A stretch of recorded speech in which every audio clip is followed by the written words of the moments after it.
গাজায় ইসরায়েলের লাগাতার আগ্রাসন নিয়ে ক্রমেই কঠোর অবস্থান নিচ্ছে ইউরোপ। ইতোমধ্যেই যুক্তরাজ্য ইসরায়েলের সঙ্গে চলমান বাণিজ্য আলোচনা স্থগিত করেছে। প্রকাশ্যে নিন্দা জানাচ্ছে ফ্রান্স, কানাডার মতো দেশও। একাধিক কূটনৈতিক ও অর্থনৈতিক পদক্ষেপের ইঙ্গিত মিলছে বিভিন্ন মহল থেকে। আন্তর্জাতিক অঙ্গনে যখন নেতানিয়াহু সরকার চারদিক থেকে চাপে, তখন নীরব রয়েছেন তার ঘনিষ্ঠ মিত্র মার্কিন প্রেসিডেন্ট ডোনাল্ড ট্রাম্প। ট্রাম্পের এই রহস্যজনক নীরবতা ঘিরেই এখন জোরালো হচ্ছে জল্পনা।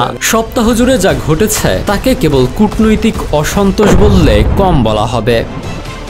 ইসরায়েলি প্রভাবশালী দৈনিক হারেৎসের ভাষায় একটি কূটনৈতিক সুনামি আসছে। সেই ঢেউ এরই মধ্যে আঘাত হানতে শুরু করেছে। সোমবার রাতে ব্রিটেন, ফ্রান্স ও কানাডা এক যৌথ বিবৃতিতে সরাসরি ইসরায়েলের নিন্দা জানায়। তাদের ভাষায় গাজার পরিস্থিতি এখন চরম। তারা হুঁশিয়ারি করেছে, যদি এই আগ্রাসন বন্ধ না হয়, যদি মানবিক সহায়তায় আর বাধা দেওয়া হয়, তবে নতুন পদক্ষেপ অনিবার্য। তারা পশ্চিম তীরে বসতি নির্মাণের প্রতিক্রিয়ায় টার্গেটেড স্যাংশনেরও হুমকি দিয়েছে। ২৪টি অনুদানদাতা দেশ প্রকাশ্যে নিন্দা জানিয়েছে ইসরায়েল সমর্থিত সহায়তা কাঠামোর। ব্রিটেন আরও এক ধাপ এগিয়ে ইসরায়েলের সঙ্গে চলমান বাণিজ্য আলোচনা স্থগিত করেছে।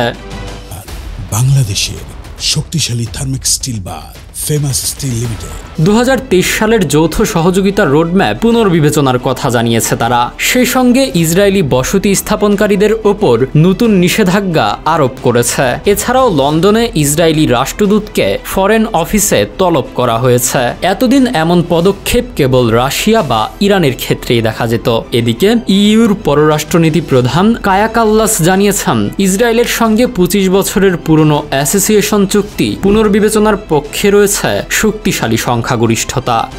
এত কিছুর কারণ একটাই, গাজায় মানবিক বিপর্যয়। ব্রিটিশ পররাষ্ট্রমন্ত্রী ডেভিড ল্যামি পার্লামেন্টে দাঁড়িয়ে বলেছেন, ইসরায়েলের অর্থমন্ত্রী বেজালেল স্মোট্রিচ গাজাকে পরিষ্কারের, ধ্বংসের এবং বাসিন্দাদের তাড়ানোর যে ভাষা ব্যবহার করেছেন তা অমানবিক ও চরমপন্থা।